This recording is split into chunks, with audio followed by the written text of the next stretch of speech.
munaasabad ay ku qalin bedelanayeen dufcaddii 14aad ee ka qalin jabisay sanad dugsiyeedka 2018-2019 iskuulka Al-Huda Primary and Secondary School ayaa lagu qabtay magaalada Muqdisho. Tirada ardayda sanadkan ka qalin jabisay iskuulka Al-Huda Primary and Secondary School ayaa dhan 162 arday.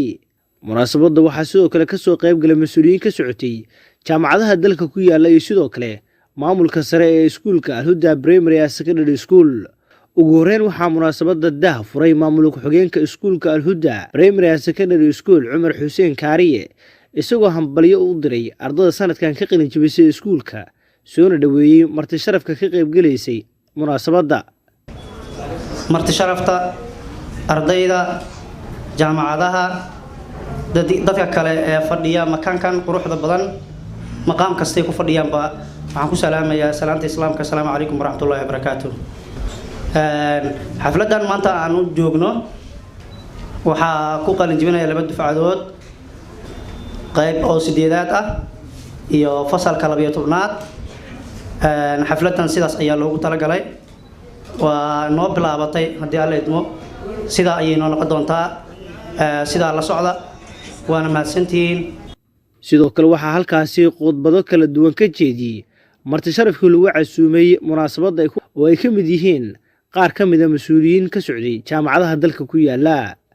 haddii aad xafladiini joogtaan waxaa hagaagsanada xafladda quruxsataan fiidiyowga idinkaa laydin duubayaa wowna anfici doonaa martida idin joogtan aad soo dhaweysaan maadaama sharaf sumcad iyo cilmi aan idinku ogeyn weligiin haddana aan idinku ogaan doono.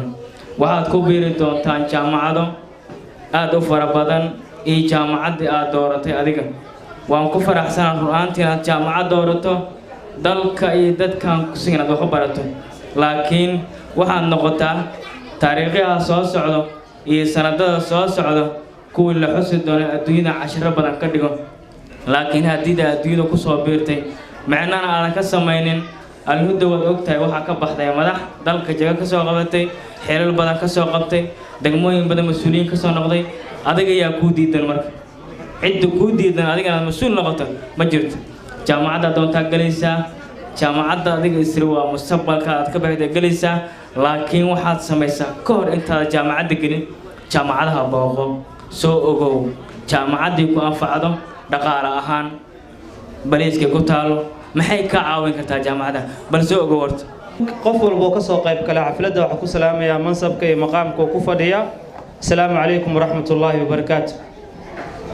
runtii maanta waxaan intuu maanay inaan u hambaliyeyno ardayda ka qalin bedelanaysa iskuulka aan dhahna hambaliyo runtii waqtiga iyo danihii dhammaan ay lahaayeen inta ku sugan hoolka waxay u soo baajiyeen in ay maanta niila qaybsadaan niibugaadiyaan dareenka iyo shucuurta niila muuqato iyo farxadda ay nigala qayb qaataan.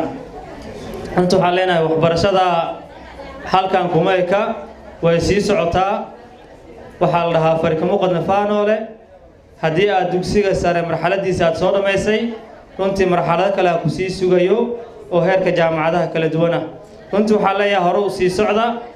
waxaan rabaa inaan idin ogeysiyo idin sheego bahda jaamacadaha ama waxbarashada waxay u taagan yihiin mar walba moraalka ardayda Soomaaliyeed inay la qaybsadaan farxadda inay mar walba u hambaliyeeyaan inay garab taagnaadaan. bahda waxbarashada waa bah mar walba heegan u ah ardayda Soomaaliyeed horumarintooda iyo waliba inay hamigooda iyo aqoontooda ay dhisaan. waxaa jira dad badan oo ku farxaya markaad horumar gaartid waxaa jira dad badan oo jecel inaad waxbarashadaada sii wadato dadkaasna cid kale ma aha waa bahda waxbarashada oo isku duuban. ugu dambeyntii munaasabadda waxaa khudbad dhinacyo badan taabanaysa ka jeediyey maamulaha guud ee iskuulka Al-Huda Maxamed Xuseen Cumar. kugula dardaarmaya dardaaranka aan ku siinayo waxay tahay ardadii idinka horeysay mudnaantii ay qaateen mansabkii ay ka muuqdeen iyo muuqaalkii ay yeesheen inaad mid lamid ah aad yeelataan insha Allah. dardaarankaygu kaas waaye. waxaa xigo oo aan rabaa waalidka inaan kula dardaarmo.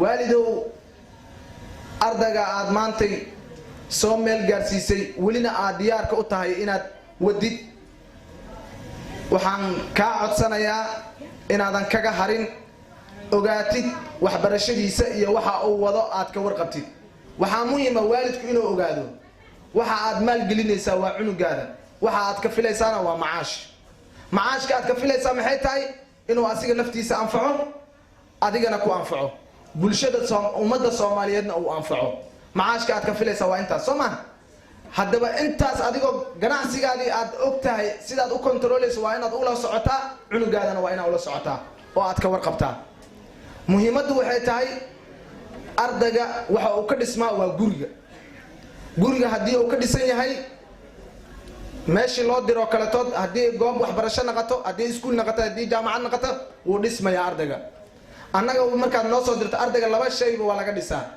maadiyan iyo macnawiyan waa loo dhisaa jismiyan iyo garaad ahaan oo maskaxiyan ahna waa loo dhisaa ardayda dhammaan waa bogaadinayaa ardaydii kala tood garbeyga wada taagan oo aan aad ugu farxad iyo mudnaan iyo muujiyay ee igala soo qayb gala ayagana waa mahadsan yihiin waa bogaadinayaa